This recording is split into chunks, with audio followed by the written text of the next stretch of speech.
Hello, everybody. Welcome to the Brookings Institution webinar on January 6th, 1 year later. My name is Benjamin Wittes. I'm a senior fellow at the Brookings Institution in the Governance Studies program. And I am here with Roger Parloff, Quinta Jurecic, Katie Benner, and Seamus Hughes.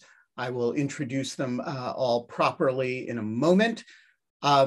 So we are here to talk about 1 year since the January 6th insurrection and the various efforts, some more successful than others, at accountability for those that riot, uprising, insurrection, patriotic rally, depending on your perspective.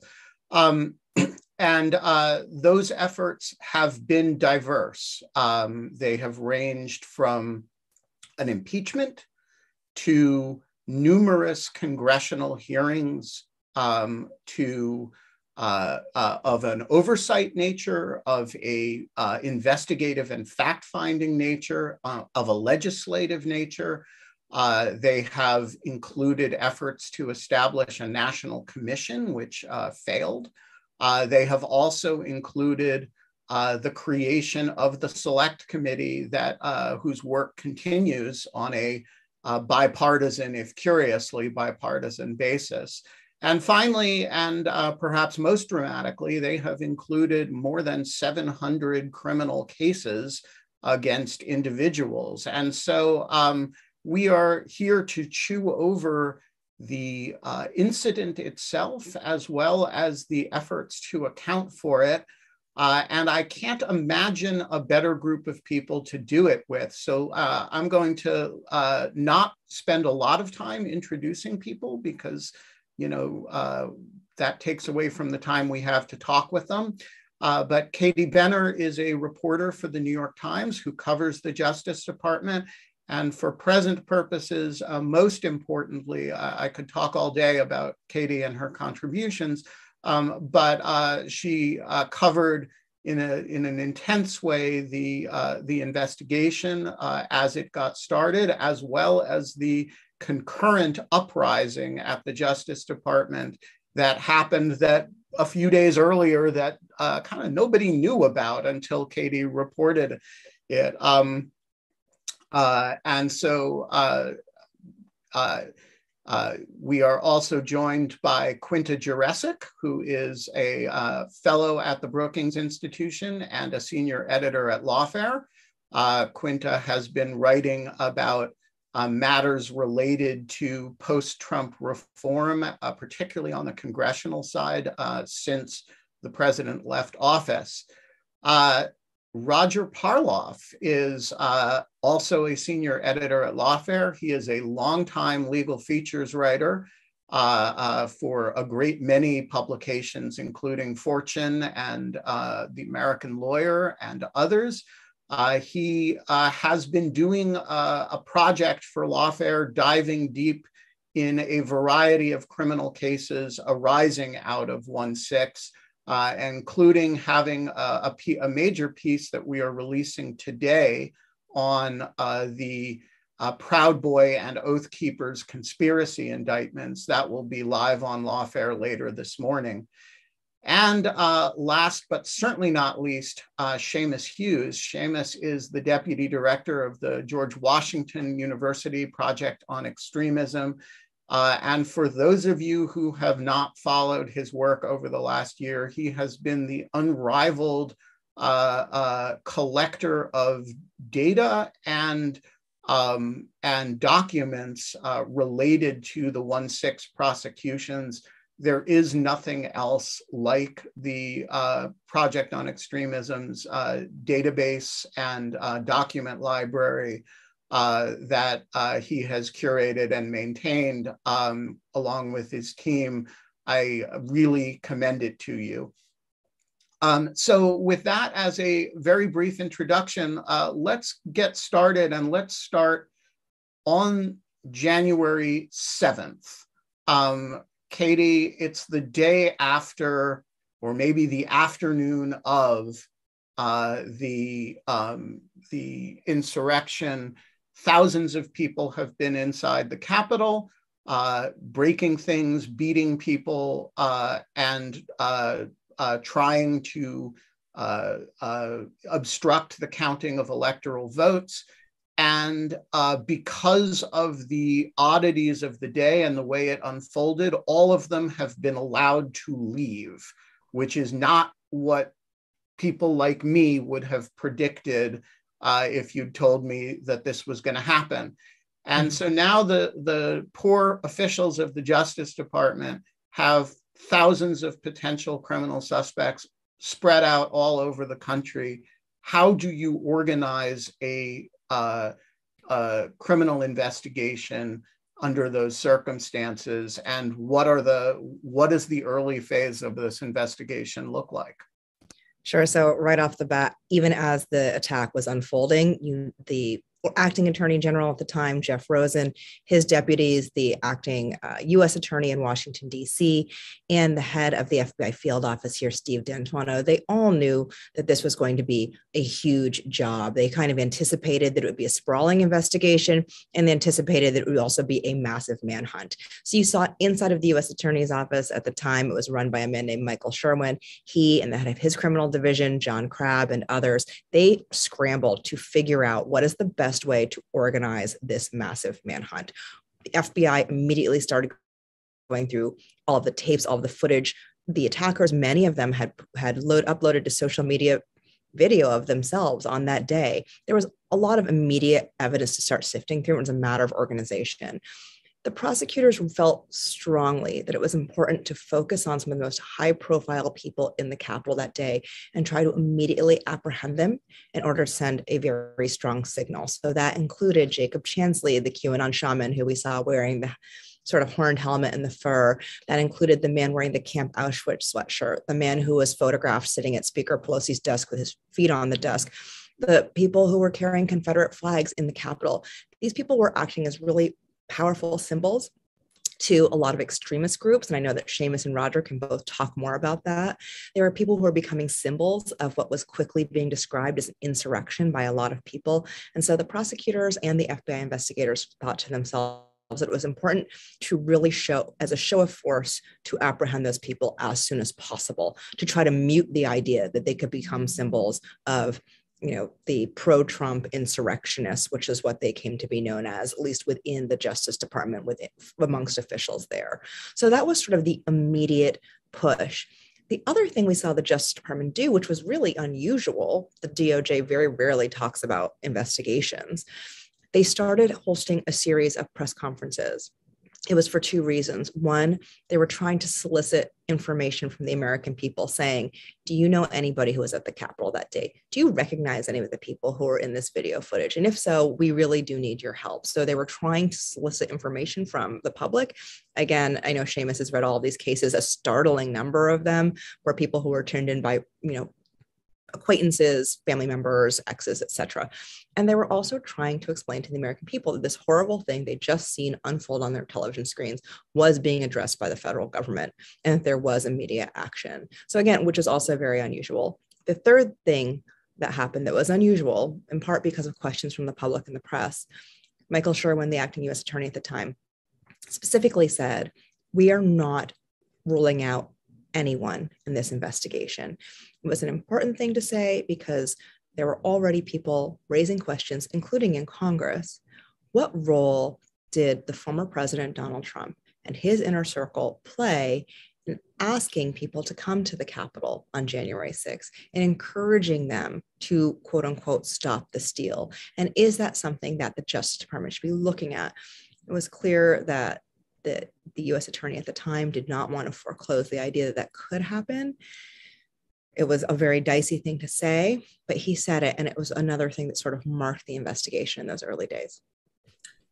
All right, so Seamus, the investigation has now been going on for exactly a year.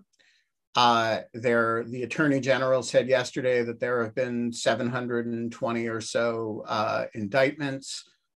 What can we say about the group of people who this investigation has netted? There have been a lot of analyses of the indicted community. What do you think how would you describe the 720, other than that they stormed the Capitol? What can we say about the 720 people who are facing charges? I think the first thing off the bat is they're pedestrian in nature, almost typical. So there is 705 cases that we've known have been unsealed and arrested. DOJ has talked about 725, so there's a little delay in terms of unsealing documents. The average age is 39, but they range from 18 to 81. They come from 45 different states in DC. Florida, Pennsylvania, California punch above their weight in terms of the number of cases. But that's not exclusively so. I mean, they're kind of all over the map on this. A good number of them have pled guilty, about 172 as of this morning, and they're still getting sentenced as we go there. But if you kind of dive into the numbers, like the 700 plus cases, like the Proud Boys and the Oath Keepers get a lot of coverage, understandably so, right? They're wearing their camouflage, they're going up the stack formation of the Capitol. They've got all of that happening. But what's also interesting is kind of the typical pedestrian nature in most of the cases. Yoga instructor, construction workers, realtor from Texas, kind of all over the map, were not necessarily part of organized groups when they went there. Were drawn to the online space. Many of them, as Katie mentioned, documented their crimes in real time. About 80% of them were arrested with the use of social media. So they didn't think they were doing anything wrong, and they were live streaming, storming the Capitol because they thought they had a warped hero complex on these things. Most of them did not have ties to organized groups. And I think that's the most interesting part about it. The other thing is the pace hasn't stopped. So we're averaging about 2 cases a day since January 6th. The Justice Department has talked about some 250 people they're still looking for on their Be on the Lookout website. So we may get to 4-digit numbers in arrests, the largest investigation in the FBI's history. They're moving agents off of ISIS and white collar crime cases onto this. Prosecutors are getting pulled from the field to DC to help out. Federal Defender's Office is completely overwhelmed with the number of cases they've got going on. The DC clerk system has never had, DC federal courts have never had this number of cases. The discovery is huge. So you've got 300,000 tips from the public, 14,000 hours of body cam video and cops, and all that information has got to get passed on to the defendants. That's going to be a messy process for a while. And so I think one of the big takeaways from this is we're not quite there in getting the full picture of what the prosecution looks like for January 6th. They're still in the early stages. And AG Garland talked about it yesterday. He didn't use these terms, but he meant it. They're clearing the decks. They're getting rid of the misdemeanor low-level cases so they can focus on the more complex cases that Roger's been focusing on, the Oath Keepers and the Proud Boys, and pleading out who they can get. So if you look at the sentencing now, it tends to be shorter, but that's a reflection of their misdemeanor cases. They're not felony cases. They tend to be probation, 30 days, 60 days, the occasional 5 years for assaulting a police officer. We're going to get to a longer sentencing at some point. Roger, one of the points at which we will get to longer sentencing is when these Oath Keeper and Proud Boy cases that you wrote about today come to sentencing, assuming they do. Seamus says these cases have garnered a lot of the attention, though they're not typical. So my question to you is, what is it that's important about these 2 cases, or it's actually more than 2, but 2 groups of cases, and how should we look at the Proud Boys and Oath Keeper cases in relation to the other the hundreds of other, as Seamus says, more pedestrian 1-6 cases? Well, the thing that drew me to them, that made them interesting to me, there are only among these 705 that federal cases that have been brought in federal court. There are only 40 individuals that have been charged with conspiracy, about 40. And almost all of those, about 35 of them, are either Oath Keepers or Proud Boys.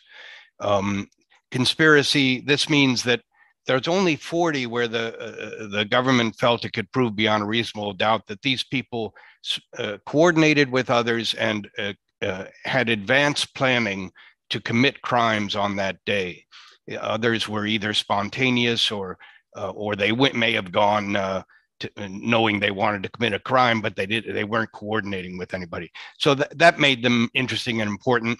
And it seemed also like, and it still does to some extent, that it's these cases that might hold out the most prospect of sort of leading to evidence that would bridge the so-called, what I would call the air gap between the pawns that, the people that have been arrested that have actually entered the building, and perhaps people that weren't on the ground, but that set the stage for this whole event. And the people that in lay terms incited it. So I looked at these cases, and it turns out that the Proud Boy cases are really quite different in a lot of ways from the Oath Keepers.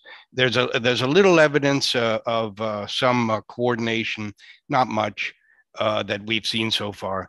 But the Proud Boys cases, and of course, I'm going to rely entirely on allegations. Nothing's been proven. They haven't gone to court, so everybody could be innocent. But the Proud Boys, the government's theory, and it's convincing on paper, is that they played a remarkable role in this in the event. That they really seem to have been at crucial points. Where at the first barricades that were toppled, they played a role where the first police officers were engaged. Among the people that were first to go up the stairs under the inaugural scaffolding, Dominic Pizzola, the first to break out a window. The 6 Proud Boys were among the first to enter the building. So they really seem to have played, and there is substantial evidence that they really went there planning to do this. That they didn't go to the Ellipse. They went to the Washington Monument at 10 a.m. and then they moved to a spot east of the Capitol at 11:30, and then at 12:45 they moved to the Washington to the Peace Monument, which is basically where Pennsylvania Avenue dead ends into the Capitol, and it's where the first barricade to be toppled was, which toppled at 12:53, 8 minutes later. And there is evidence that the guy who toppled it spoke to a Proud Boy moments earlier, and there's a dispute among them. Apparently, the New York Times reporter Alan Foyer has reported that the man who toppled that first barricade, Ryan Samsel, says that Biggs put him up to it, the Proud Boy, Joe Biggs. Obviously, Biggs' lawyer denies that. But the videotape is clear. In fact, there was a remarkable journal story that laid a lot of this out, and the government has relied on the journal story and to some extent laid a lot of this out in January 26th, which is remarkable reporting 20 days after the event. But, yes, there were obviously a couple thousand people that were came to the Capitol with anger that was white hot, that had been stirred to frenzy. But, to take that first step, to topple a barricade, to spray police officers with bear spray, you need a few real thugs. And, not everyone on the street is going to take that first step. And the allegations of the government is that in a lot of places, the Proud Boys seem to have taken those first steps. So their role is very interesting, very important. The Oath Keepers were really sort of a different phenomenon. I mean, they were remarkable on an emblematic level because the Proud Boys tried to blend in. They actually had instructions in advance from, allegedly from the chairman, Enrique Tarrio, don't today, don't wear your colors. Try to blend in. We're going to go into small teams. These were unusual instructions. They were trying to blend in and sort of rile up the normies. The Oath Keepers were different. They went in uniform, and that was the striking thing about them. It was a military operation, and it was disciplined, and they were all wearing tactical gear, goggles and helmets, and the striking emblem of walking up the steps in stacked formation, each one with their hand on the shoulder of the cadre in front of him or her. And yet, it's less obvious to me. I mean, clearly they went prepared for violence. They had an arsenal across the river at the Comfort Inn in Ballston. But what they seem to have been waiting for was a signal from Trump, a formal that he would, quote unquote, invoke the Insurrection Act, or he would call them up like a militia to essentially impose martial law. This is what they hoped. At some point, they seem to get frustrated that he's not giving them that order, that the patriots are taking it in their own hands. But they're very conscious of when finally this first breach on the west side occurs, the one that has been spearheaded in effect by the Proud Boys. And it seems to be, it's not clear to me that they would have breached it themselves until they realize, okay, this is happening. This is a go. So they play different roles. And that's my impression so far. So Quinta, so far we have talked about the criminal side of this, but there's also a political accountability side to the entire enterprise, a year of efforts to, for lack of a better term, tell the story for political purposes, assemble the narrative beyond that which can be proven in court, including about people who would not be subject to criminal prosecution and probably shouldn't. So where are we in that process? How do we assess the mostly congressional efforts to do that so far? So as you say, Ben, the main actor here is really the House Select Committee on January 6th, which, excuse me, so far has only held one official public hearing in July 2021 with a number of members of the Capitol Police and the DC Metropolitan Police Department hearing testimony from those officers who were at the Capitol that day, many of whom suffered pretty brutal physical and psychological trauma from what happened to them, including one who was shut in a door, one who, or a number of whom experienced racist abuse. And so that was sort of their scene setting, their way of establishing, here we are, we're beginning this effort toward accountability. Since then, they've received a little bit of criticism for operating a little more under the radar. That doesn't mean that they haven't been working. They've sent out a number of subpoenas, a number of information requests to individuals, to social media companies, to telecommunications companies to get information about, what kinds of conversations were happening, in and around the White House that day and in advance of that. But the committee has also said that in the new year, they're planning to sort of begin a new phase of their work and take what they're doing more into the public eye. Representative Liz Cheney, who is the leading Republican on the committee, has said that they're planning to hold multiple weeks of public hearings. I think the phrase she used was to bring what happened to the public in living color. Those were her words. And there's been some reporting that the committee is also planning to release perhaps a series of reports. Initially, chairman of the committee, Benny Thompson, had said that he was hoping to release a final report by the spring of 2022, which I think Ben, you and I, among other people, had suggested that perhaps that was a little overly ambitious in terms of the time frame. I think the time frame is the technical term for that time frame is delusional. Right. Well, they seem to have realized that. So they've now pushed things back. I think the Washington Post reported that they're planning to release some kind of an interim report by the summer, and then some kind of final report in advance of the November 2022 midterm elections. So they've really been emphasizing that they've done an enormous amount of work so far just in sending out and collecting information. The Times had some interesting reporting on the different teams that are making up the committee's investigative work. So there's a green team, which is following money, donations and money that were used to promote Trump's assertion that he won the election falsely.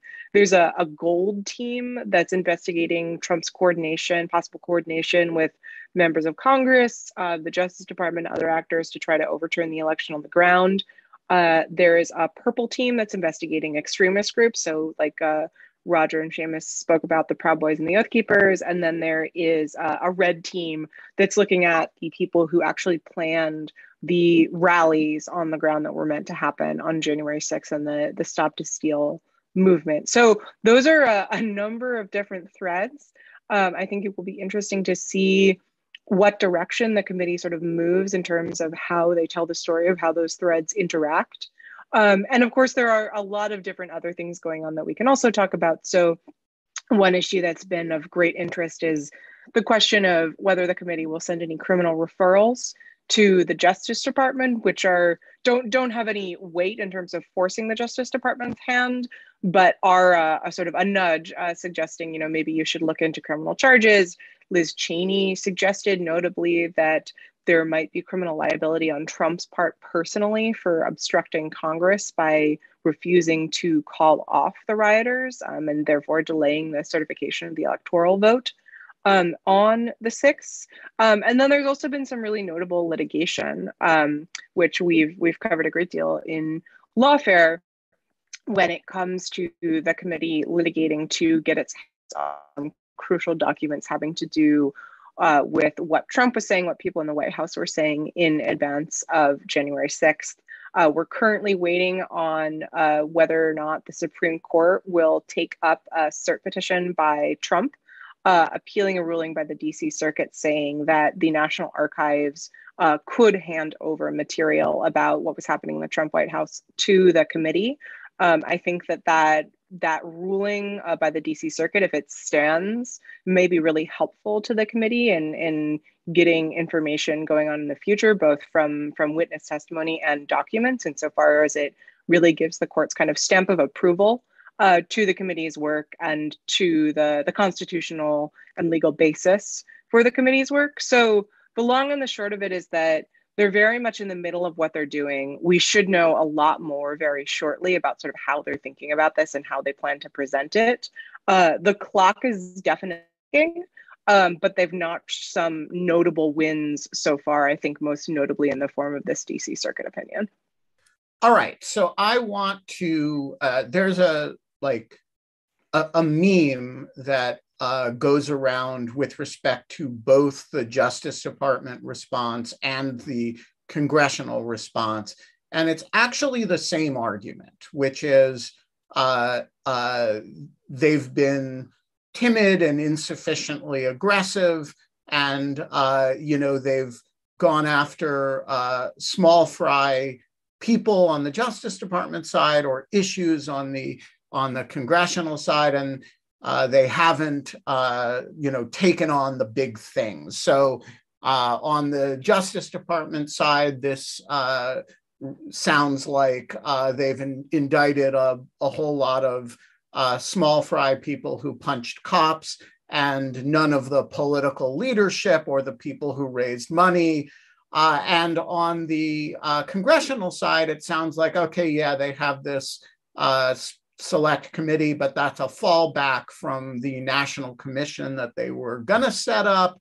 And by the way, it hasn't subpoenaed Trump, and it doesn't really have so much ability to compel testimony, so people can stiff it. And so I'm interested in everybody's sense of how effective these instruments have been. So Katie, get us started. And then Seamus and Roger, has the Justice Department performed about what you would less well than you would have expected under the circumstances, more aggressively and more effectively, or about as effectively as we could have expected about a year out? I don't believe in letter grades, but what does an assessment look like? Katie, Seamus, and then Roger. Sure. So I think that, first of all, Merrick Garland was responsive, obliquely, but responsive to some of this criticism in his speech yesterday. He said that, keep in mind, very large, complicated cases almost always begin with the easiest charges, the lowest level charges, the misdemeanors, et cetera, as investigators sift through the types of information, sift through the terabytes and terabytes of information that the Justice Department and FBI have received in order to see whether or not they can build bigger cases. Bigger cases take more time, and he reemphasized that. I'm not surprised at the pace of the Justice Department investigation. They're going to be really deliberate. They don't want to lose any of these cases. This is really huge. When Garland when he became Attorney General, one of the first things he did is he met with the prosecutors in the U.S. Attorney's Office in D.C. He commended them for their incredible work, for all of the charges they'd already brought. But then he basically quizzed them and said, can we talk about some of these cases? Why did we charge X? Why did we charge obstruction of Congress? Why did we charge this? And can we meet that at district court and on appeal? That exercise in my reporting emphasized to prosecutors that this is a long game. There are no easy wins. Expect everything to be appealed and everything to be challenged. And so when you think about it that way, how do you build a case against people who are sort of higher level in the view of the public? So people who were members of the former president's inner circle, people who organized rallies to quote unquote stop the steal, even though Trump had been told by his own former attorney general that there was no stop the steal, that the election was valid and that Joe Biden had won. How do you go after those people?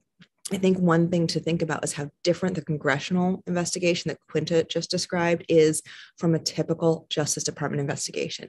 At the Justice Department, you cannot have a green team, or I don't know which color team, but you can't have a team that just looks at everybody who planned a rally, because there is nothing inherently illegal about planning a rally. So you can't get process on people just because they planned a rally, just because they funded something. Roger and we could fund a big rally tomorrow. And if the thing went out of control and all of the people who participated rioted and ripped up half of a city, are we liable for that simply because we funded the rally? Right now, no. In the United States, funding a rally, organizing a rally, these are not inherently illegal things. So what you need to do if you are the Justice Department is you need to, from these lower level charges, the things you have been able to thoroughly investigate, see whether or not the process you have there has led you up the chain, right? Did the process on some of these misdemeanor or lower level crimes, did the process on the 40 people who Roger has been talking about, Oath Keepers and Proud Boys, did that yield you information that then allows you to go out and get a subpoena on somebody who organized a rally? It is a completely different approach. It has to be from the bottom up for all sorts of legal reasons, including, as Garland noted yesterday, protecting the civil liberties of Americans who right now are allowed to hold even beliefs that most of the public finds odious, that most of the public truly disagrees with. We can have those beliefs in America. We can talk about those beliefs. We can promote those beliefs. So that is a really tricky thing for the Justice Department. Also, can I just push you on that? Yeah, sure. So you listened to the Attorney General's speech yesterday, and he says, we've been super aggressive and, we've got to be careful on these points, and people don't understand the way criminal investigations work. But I'm actually really proud of the work that we've done, and we're not done. Do you buy that? I think moving aggressively for the Justice Department is different from moving aggressively from the court of public opinion. So full stop. Aggressively for the Justice Department is never going to satisfy people who are on Twitter who think that Donald Trump should be in jail. And that was always going to be a gap. Now, in terms of the work is not done, he was very careful to say this investigation is going to take a long time and the work is not done. And I do believe that. I do believe they're trying very hard to, for example, look at the current conspiracy cases to see if anything more can be made of them. We don't know if people have cooperated. We don't really know what evidence they have. And are there other cases to be made, not directly even related to January 6th, that could come around issues like domestic extremism based on what happened at the Capitol that day? It was described as an enormous crime scene by Michael Sherwin when he was the U.S. attorney. And I think that is the correct way to see the attack.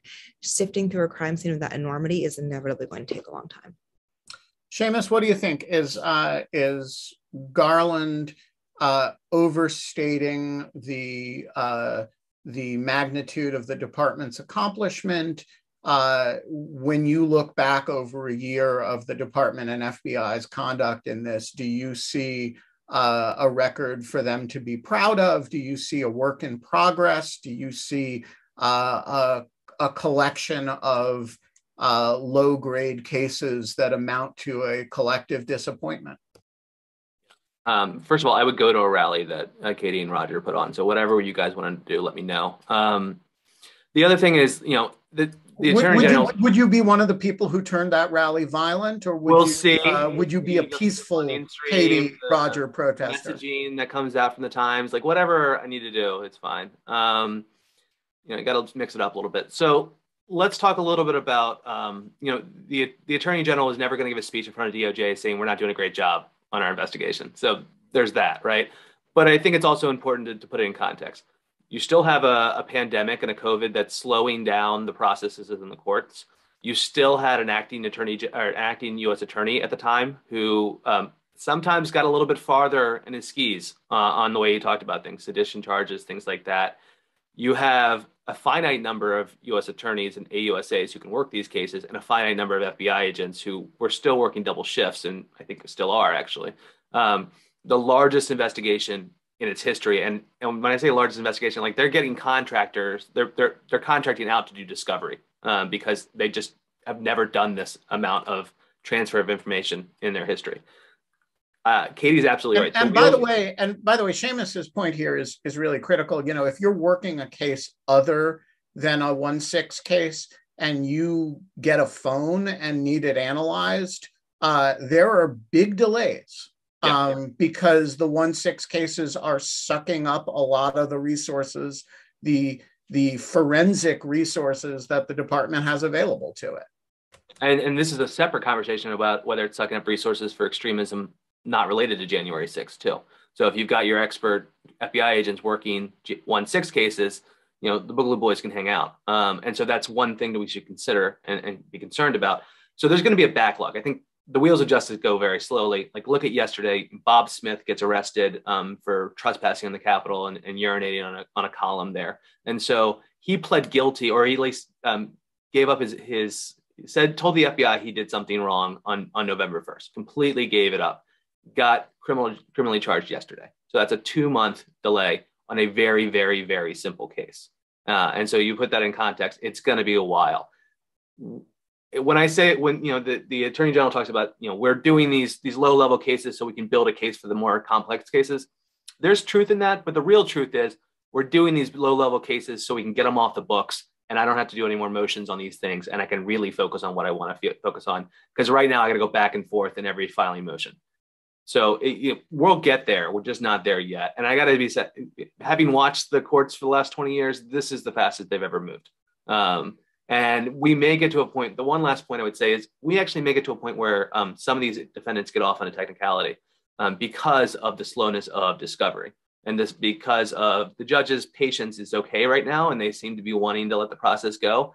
But ask them again in a year whether their speedy trial has been hit. And you may get kind of the low-level cases where these folks get to walk.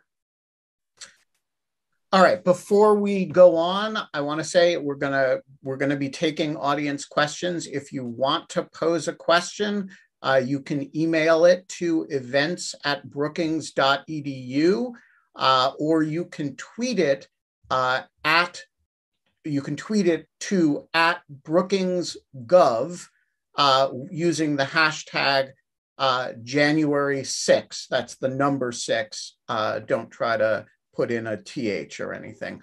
Again, that's events@brookings.edu or tweet @BrookingsGov with using the hashtag January 6. Roger, how do you evaluate the Justice Department's performance so far? Well, I agree with Katie and Seamus. I mean, it's moved very quickly. The 700 cases, given all of the uphill battle with COVID and everything else, and it's already obtained 20% of the cases have pleaded out. And I also agree with Katie that their hands are tied to some extent. They can't do the kind of free-ranging investigation that the House Select Committee can. You can't just begin looking into something because you have a hunch that it might be unsavory. And so I think they've been sort of waiting for the House Select Committee to find some stuff for them and then refer it. But I am beginning to get a little antsy about I think that the House Select Committee is already, the evidence is already pretty suspicious about if Trump, the number of people begging him to intervene and his not doing it. And now this gets to a legal question, and I don't think anyone knows the answer. It has multiple obstacles, but whether this is obviously Representative Cheney's theory, is that at some point that becomes a crime. He's seeing this attack on democracy going on. And for hours, people are begging him to intervene. He's the president. These are his people, and he won't call them off. And is that corruptly obstructing a congressional proceeding, or is that aiding and abetting the corrupt obstruction of a official proceeding? And I think it is, and I think it's enough evidence to begin looking. And I think that grand jury subpoenas get more respect than the Select House Committee subpoenas, and I don't think they have infinite amount of time here. I think they're going to lose the House. I think that's a real possibility, and so I am beginning to get nervous.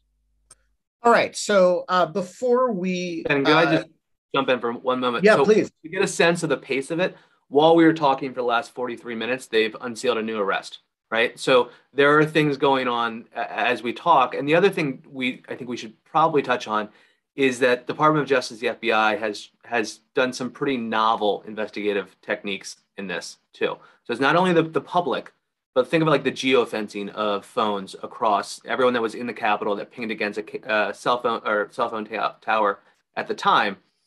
Going through that data itself, one, it's going to set a precedent. Slow down, Seamus, and explain for the 90% of viewers who do not know what geofencing is, what this is, and why this is novel and interesting in this context. Because I agree with you, this is a super important element of this investigation that is really reflects the size of the crowd.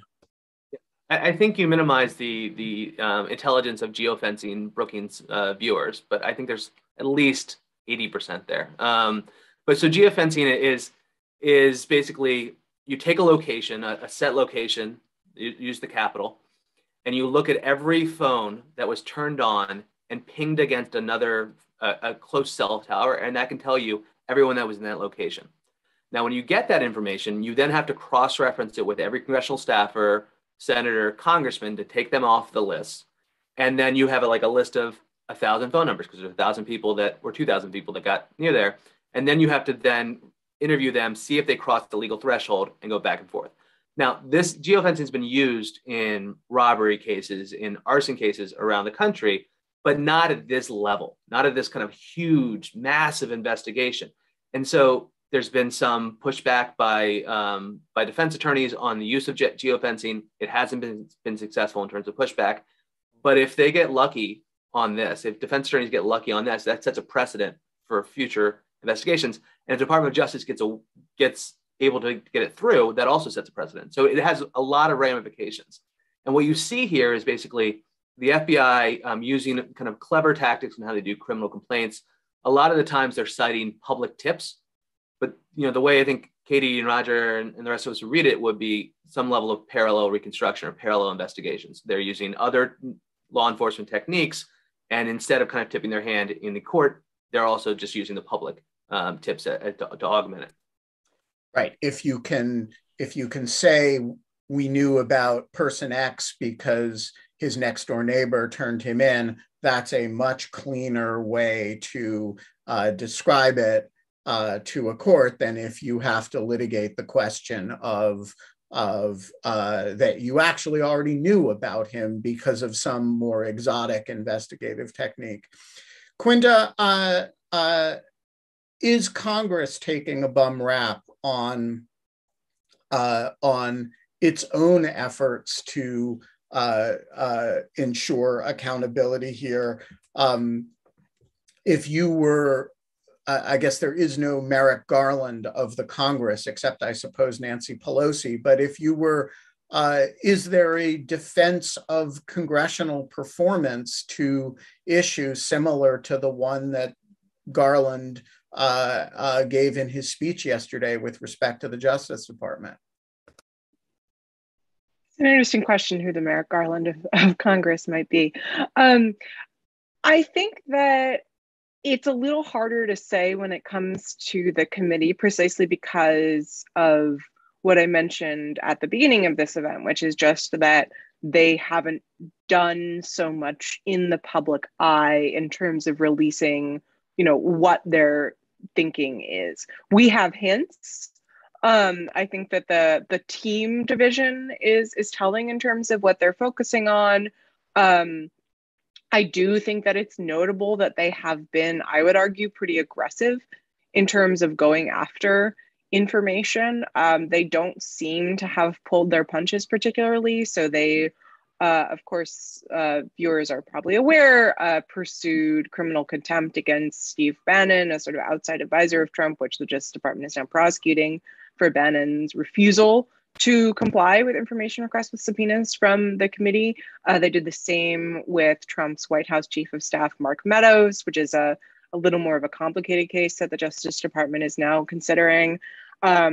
Just the other day, they requested information from Fox host Sean Hannity and released in that letter, in the information request, some text messages that Hannity sent to folks in the White House, including Mark Meadows, essentially seeming to voice real trepidation about Trump's actions on the 6th and about Trump's refusal to back down from his conspiracy theories about the election after January 6th. And so that speaks to me to a willingness to really go hard on, investigating the people who were involved in this. And I think that Cheney's comment suggesting that Trump himself might be criminally culpable for the reasons that Roger sketched out in a little more depth also suggests to me that, they're not planning to hold back particularly. Of course, again, it's hard to say without seeing how they're presenting this information publicly, but it doesn't seem so far to me that they're taking a sort of a milquetoast approach and trying to make people happy, which I do think is actually one of the advantages of having a select committee over a nonpartisan commission, as was originally proposed, where, if you have a select committee where the vast majority of the Republican Party just completely refuses to engage, that paradoxically, I think, has kind of freed them to go in, without fear or favor and look for the truth, no matter whether or not it might make, say, House Minority Leader Kevin McCarthy happy, or try to soft pedal their conclusions. I don't want to completely ignore the concerns that some people have raised about, how the committee is conducting the investigation. So I think there's been some concern that they haven't been working in the public eye particularly. We'll see whether the work that they've been doing will sort of answer that those concerns when they do begin issuing reports and hearings. I think there's also been some frustration in the public with the pace of, for example, the criminal contempt proceedings against Bannon and Meadows, that those haven't yet, resulted in any and that Bannon hasn't yet, faced real criminal culpability, that Meadows hasn't yet been charged. And to that, I think the only thing to really say is just that Congress is sort of operating at a disadvantage here in terms of what tools it has at its disposal. We mentioned earlier that, perhaps people take grand jury subpoenas a little more seriously than subpoenas from Congress. I think that's representative of how Congress is operating after 4 years of an administration that really undercut its power to get information and its power to get information speedily. And so part of what the committee is doing here is sort of playing a hand where they're seem to be working really hard to get to the truth and to present that truth, but they just don't have the ability to move quite as quickly and aggressively as the Justice Department does, just because of the tools that they have in the box. We can talk about ways that they might think about addressing that and fixing those problems, but I think that some of those concerns that people are voicing may well be legitimate, but speak more to the sort of imbalance when it comes to separation of powers and congressional ability to conduct investigations than it does to the particular way that the committee is choosing to conduct this investigation. All right, so I want to zero in on the question that Roger raises of the intersection and interaction between the congressional political investigation and the Justice Department criminal investigation. Because I think the anxiety that Roger describes is a pretty pervasive one, that, hey, we're finding out these incredibly damning facts and we're learning them because Liz Cheney stands up in a committee business meeting and reads a bunch of text messages from, Laura, what's her name at Fox, and from, and when you put those facts all together and you read the text of statutes, boy, it sure sounds like you've got a prima facie at least rubbing up against the text of the obstruction statute, obstruction of congressional or official proceedings. And you've got some very conspiracy-y-like behavior. And yet the Justice Department, which presumably has, is capable of reading Liz Cheney's speeches or listening to her, and may even have this material on its own, doesn't, race to throw handcuffs around the former president or around other people of the political leadership. So I'm interested, Seamus, I want to start with you and just get everybody who's interested in this question thoughts on why the congressional investigation, why the criminal investigation is not, doesn't seem to be keeping pace with the facts emerging on the congressional side. Yeah, I think first of all, it's because you got a lot more freedom as a congressional committee. You don't have a judge that's going to say you can't do that, or a grand jury that says that doesn't smell right for it. And so, you do have to go back and forth on some subpoenas, but not in the level of scrutiny that you're going to have as an assistant U.S. attorney. Now, Garland's speech yesterday was interesting. I think depending on where you sat is how you read it. And so he talks about, we're going to look at everyone who's been part of January 6th, but also people that inspired it and looked at this. And so you could say, okay, he's talking about, he's giving a wink and a nod to looking at politicians. That's one way to look at it. The other way to look at it is he's doing a wink and a nod towards the Proud Boys and the Oath Keepers who were not there on January 6th, who inspired their believers to do so. And so that, depending on how you read that speech, it goes in 1,000 different directions. He's a very clever man, and that whoever wrote that speech is a very clever man or woman. He said he suggested a great deal while saying virtually nothing that isn't obvious. Yeah, and the other thing is, if you're going to touch the third rail, which this would be a third rail, right? This is going to set off a 1,000 hot takes in a moment's notice. And a lot of different lawyers jumping in. You need to clear your bench and get your best AUSAs off of the kind of misdemeanor lower level cases and let them hang out in a room for months at a time. Because what they're going to do is set a precedent and not only for the criminal justice system, but also Department of Justice, how they decide whether they want to do these cases.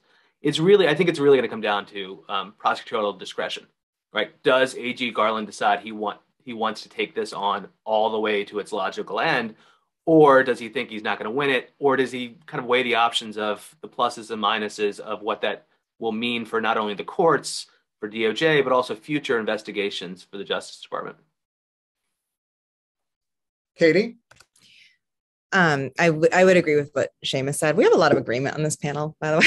I would agree with what Seamus said. Also, I think, so taking a step back, Ben, there have been a couple of statutes that have been thrown out. I think that the one you're talking about, I'm guessing is USC 1512. I think that's the big one, obstructing Congress, right? I actually think if you were going to realistically bring a case, it would be an 18 USC 371 conspiracy to violate 1512. I think that's the most plausible avenue. You still need conspiracy to violate 1512, because you could argue that if you look at Trump's behavior, he himself did not actually violate 1512, but he could have conspired to. I see what you're saying. Exactly. Okay. So the even before Liz Cheney made her public statements in the last few weeks about the evidence that committee had gathered, and even before that committee existed, AUSAs in the DC U.S. Attorney's Office were looking at these very statutes to try to figure out whether or not there was anybody who could have violated them and they could possibly bring a case. So this is not new because Liz Cheney has said it. These are conversations that have been happening quietly within the Justice Department, within the U.S. Attorney's Office, and within the Office of the Deputy Attorney General, which, as we know, oversees the U.S. Attorney's offices, and within the Office of the Attorney General. This is, and this was before this committee even existed. To Seamus's point, you do not want to bring a case against somebody like Donald Trump on any one of these charges if you think there is any possible way for it to be defeated. And there is no possible way that a case against a former president, especially one as serious as this, is not going to the Supreme Court, particularly this Supreme Court as it exists now, with the majority that exists and also the judicial temperament of the justices. This is something to be thinking about as a very long game and a long judicial game. And there's probably nobody who's going to think about that as carefully as Merrick Garland, who we know could have been sitting on that bench himself. He knows all of the appeals judges here in DC better than anybody. He knows that this is going to be something that people are scrutinizing, not just as a case against Donald Trump, but they'll be scrutinizing as a case against the powers of the presidency and as a case about whether or not there's been overreach in the executive branch. I mean, there are all sorts of things that are going to hang on such a case. This is not going to be something that happens quickly. It's not going to be something that happens and it might not be something that happens in the way that the public wants. So there are two things I'm really cautious about here. One is I would hate for this to become like a Mueller investigation too, in which the public and pundits say, of course, Donald Trump is going to either go to jail or be removed.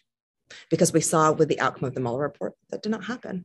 And it was this huge, like, public letdown that happened after a public buildup that had nothing to do with anything that the prosecutors who were working on the investigation ever said or did. It was a creation of the public, and we can all debate who had blame there.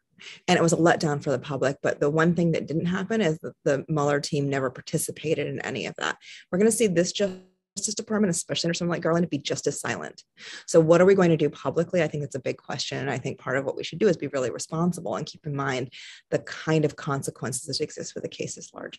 Also, in terms of what's going on with Congress, the idea of a congressional referral, that cuts both ways. It does help the Justice Department a lot if Congress finds something that they couldn't have found on their own. It can be an enormous help. But as I said, I spoke with Norm Eisen about this. If Congress refers something that's weak, it boxes the Justice Department in, because Congress would vote very publicly, as they do everything, because they want to keep their seats. They want to be reelected. There are all sorts of reasons they'd be very public about the idea of a criminal referral.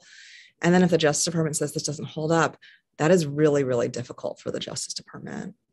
And then to Roger's just one, I want to foot stomp a point that, sure. Katie made here about, at the risk of having too much agreement, about Garland's particular conservatism coming from his experience with judges, knowing all of the judges who were going to hear these things, and knowing the district judges, knowing the circuit judges with whom he served for 20 plus years, and knowing also all of the Supreme Court justices, many of whom served with him on the DC Circuit.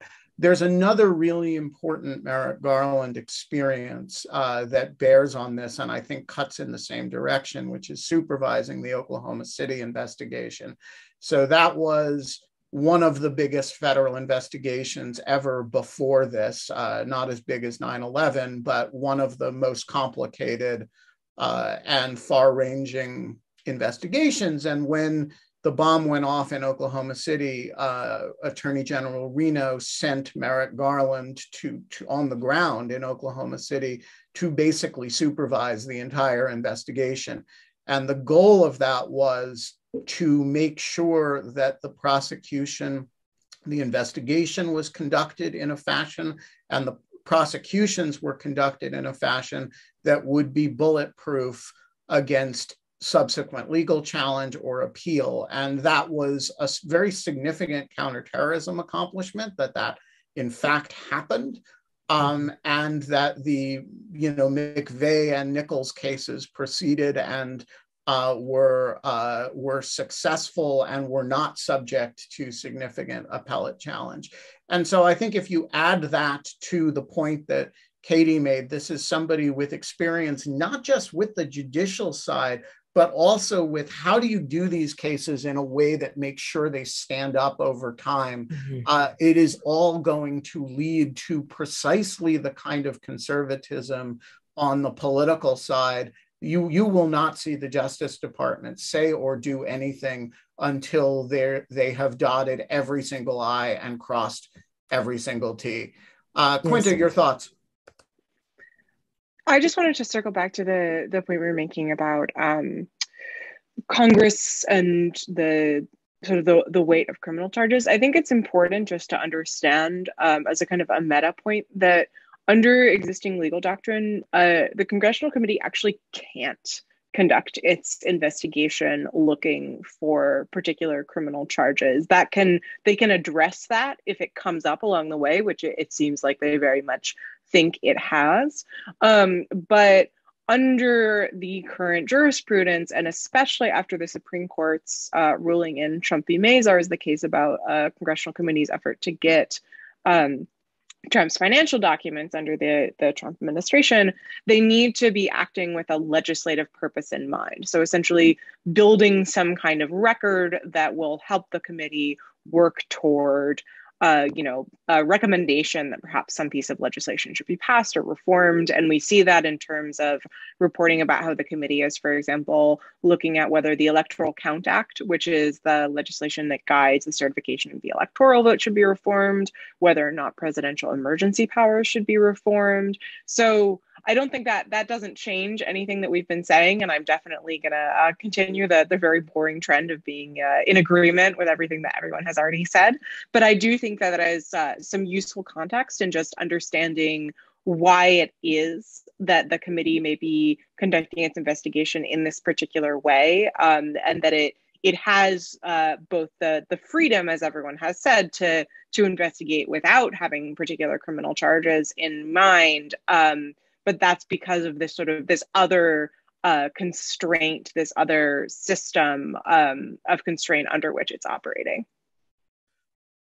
All right, I'm going to start sprinkling in questions from the audience, and some of these are obvious who they should be directed to, and some of them are less so. So to the extent that there is, to the panelists, to the extent that you want to jump in on one of these, just do so.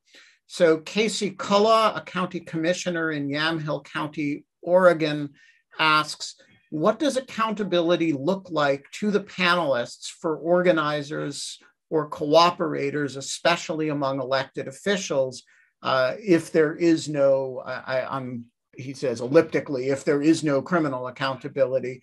Is there a path toward declaring some of the organizations in questions criminal organizations or illegal militias, like Greece has done with Golden Dawn? Who wants to take that?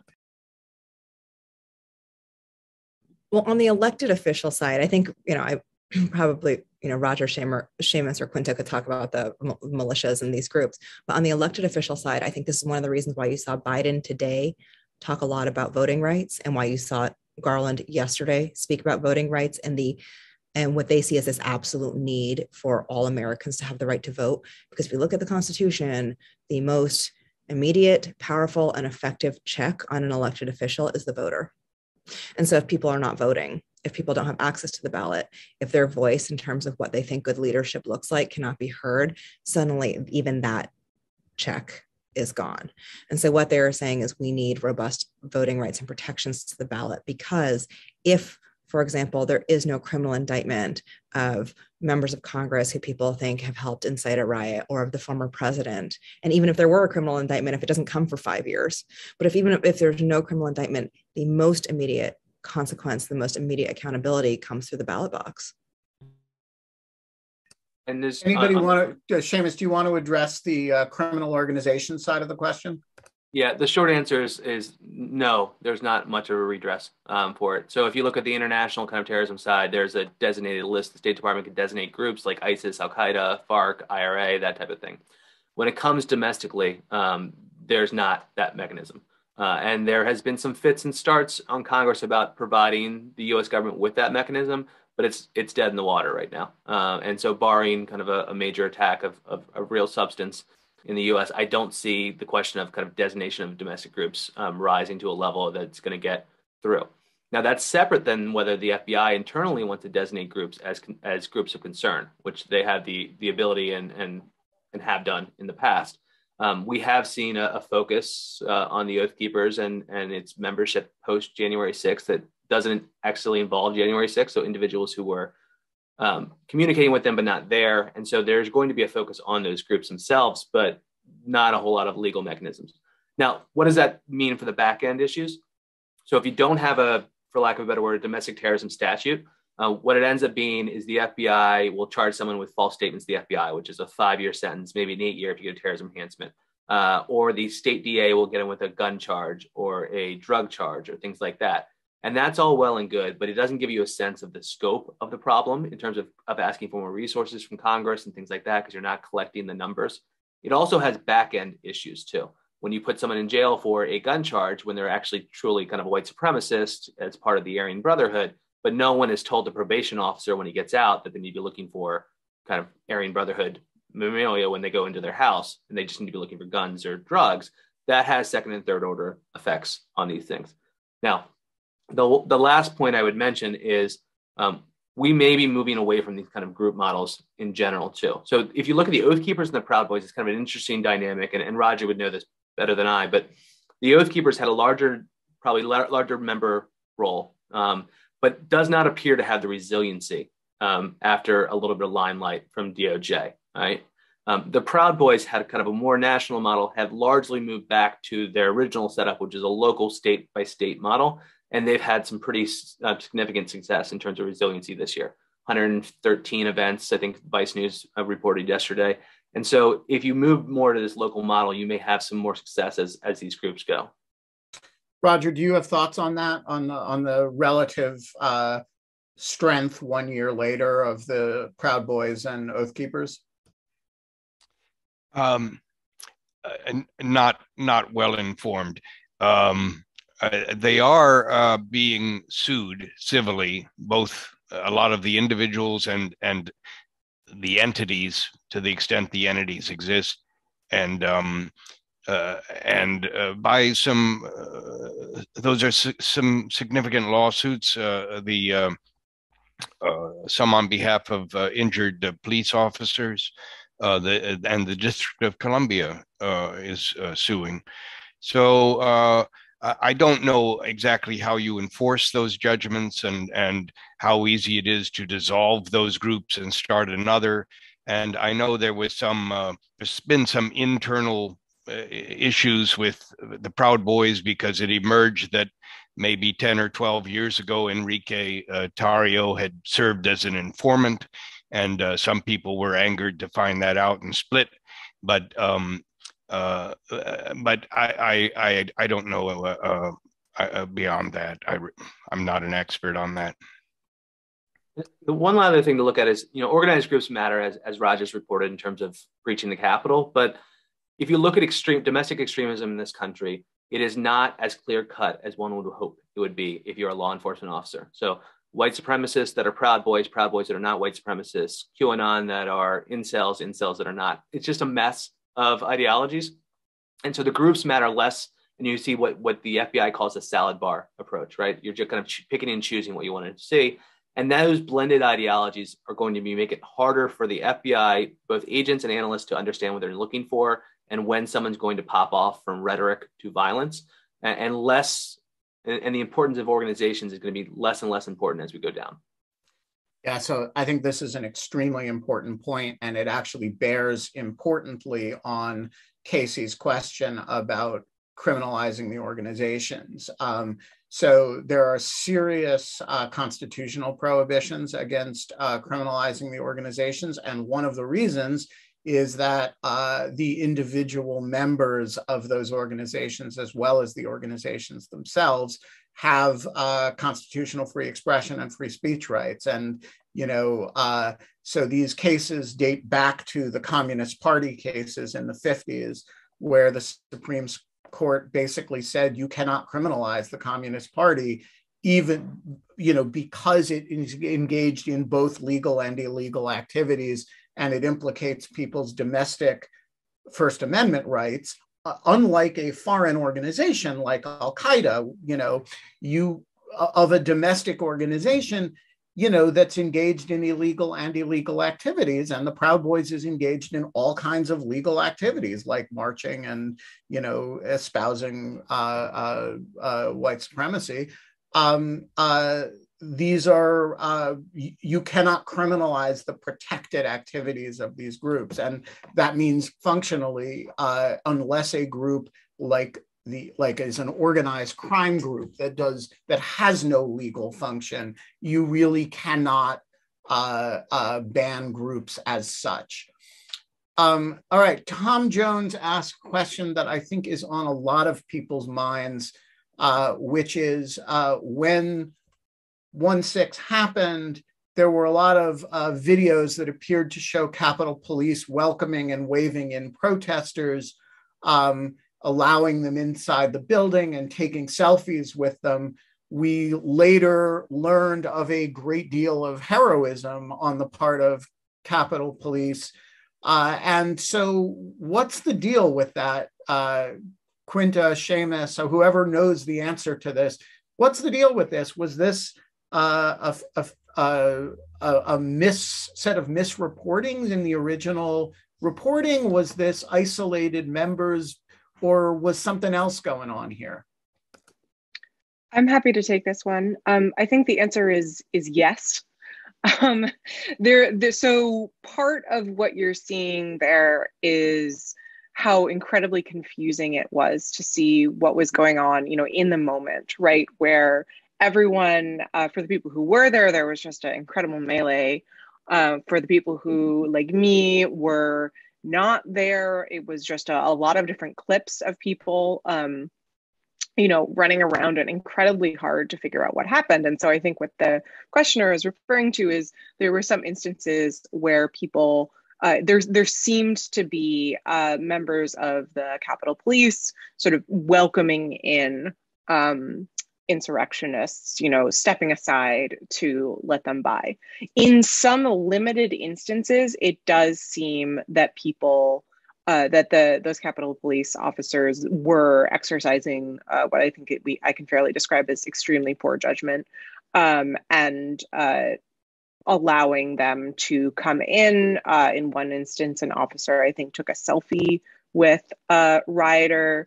There is, I think, the most extreme example, one member of the Capitol Police who has actually been criminally charged for essentially reaching out to somebody who was in the Capitol after the fact and giving him tips and tricks for how to avoid criminal investigation, and including encouraging him to delete evidence online. So that is the extreme.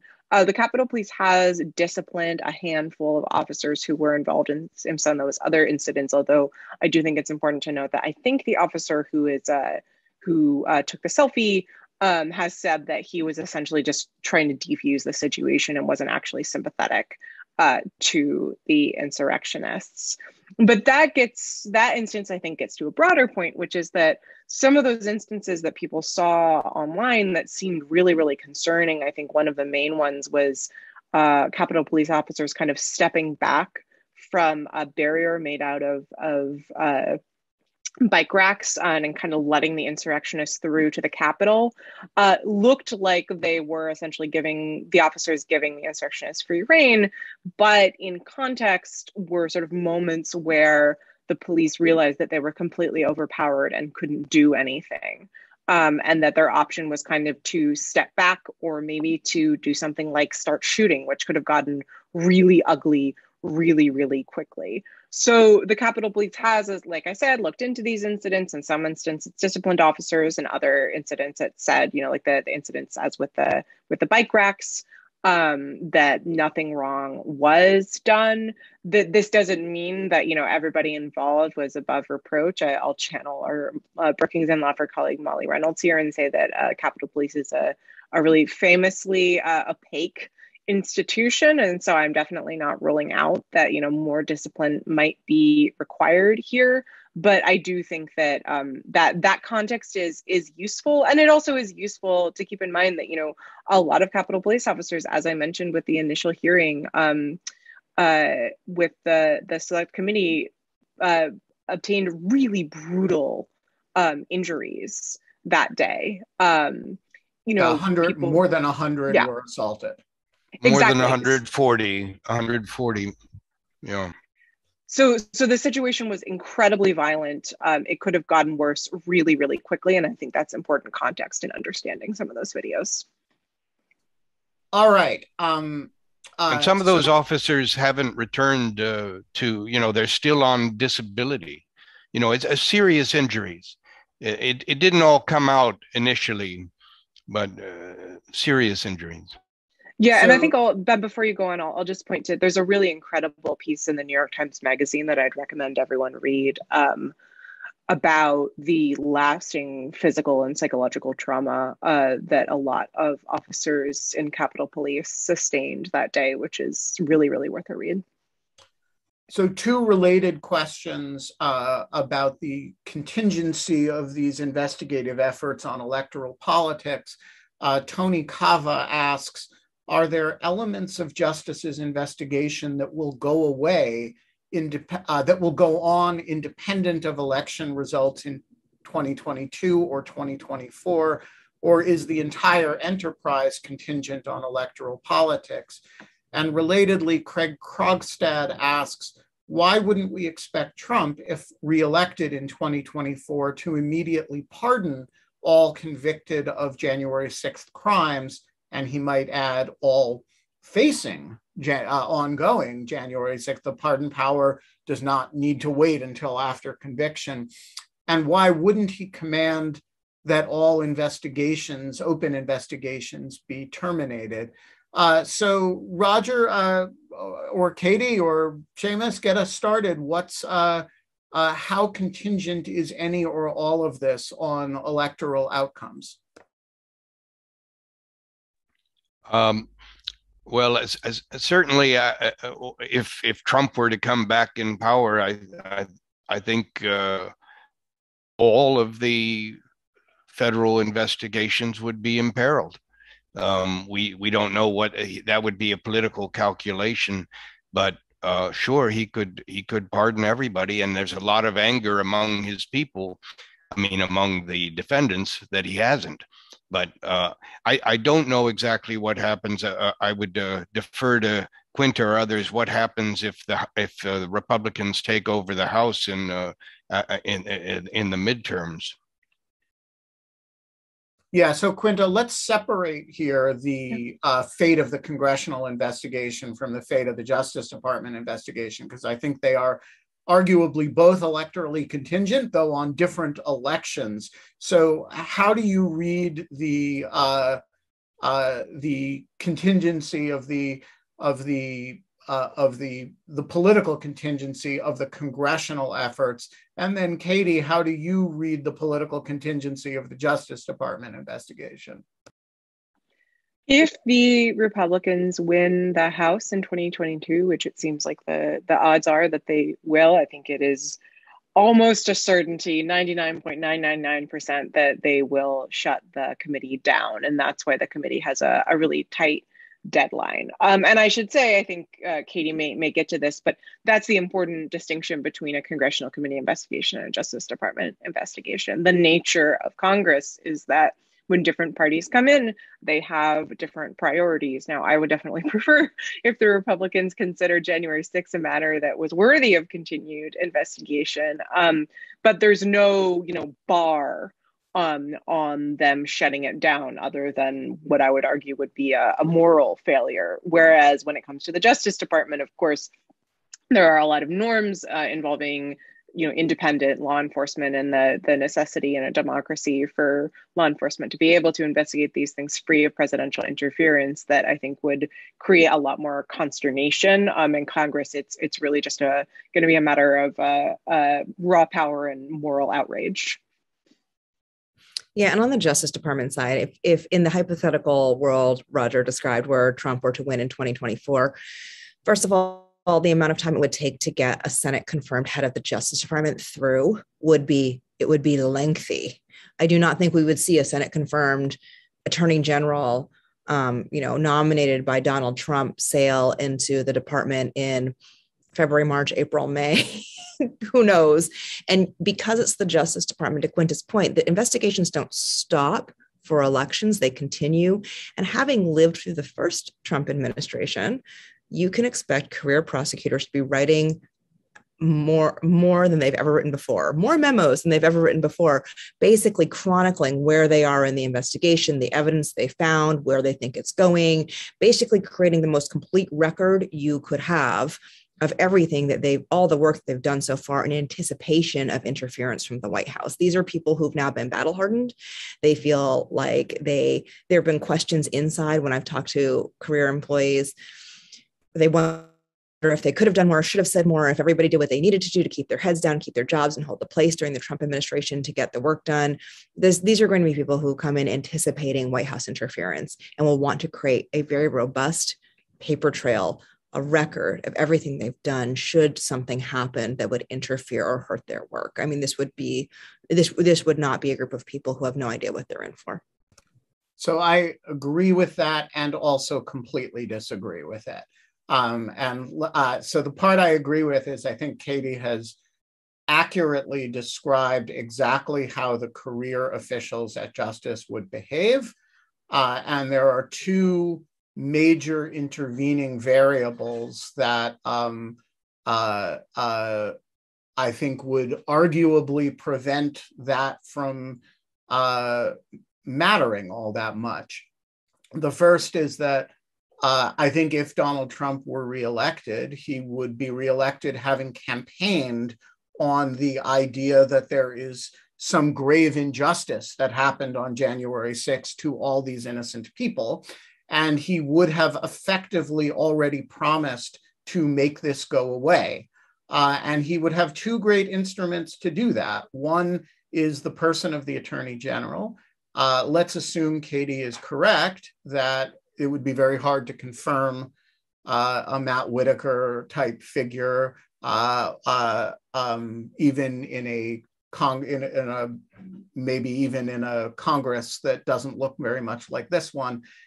He would be able to appoint an acting attorney general, and the acting attorney general, as Matt Whitaker did, could make some mischief. That's theory number one. Theory number two is that the answer to the second question is that there is no impediment to the pardon power being used to nuke all of this. And the famous example of that is Jimmy Carter pardoning en masse all the draft resistors. And so you could imagine a single press release from the president saying, I hereby pardon everybody of all crimes associated with January 6th. And that would be the end of any career prosecutor's aspiration to continue any case. And so I think Katie is describing exactly right what would happen the day Trump were reelected in November, and people realized that at Justice, and they would all document everything. They would all proceed according to their cases, and it would matter exactly as much as Donald Trump wanted it to matter the day he actually took office.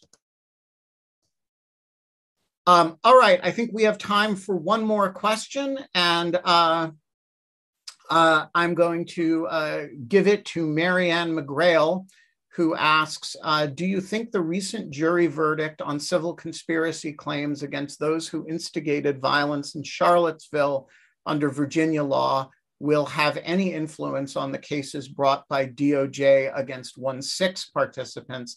So let me amend that question slightly and say that it won't affect DOJ at all, but it may very well affect some of the civil cases that Roger has talked about. And so Roger, what is the prospect of, keeping in mind Seamus's point that groups themselves are going to be less and less important, what is the role of the civil litigation in any of this? Well, it's important both in terms of discovery and the discovery process will bring to light independently a lot of additional information, and possibly even leading to criminal discoveries. But then it's a powerful wallop, the financial power of these. You can inflict pain on the people that did this through the pocketbook, and skilled lawyers will go after them and bankrupt them, and it's a powerful tool. We are going to leave it there on that hopeful civil liability powerful tool note. Katie Benner, Quinta Jurecic, Seamus Hughes, Roger Parloff, you are all great Americans, and thank you so much for joining us. And thank you to our audience and for the excellent questions, only a small number of which I was able to get to, for which I apologize. Thank you all for joining us.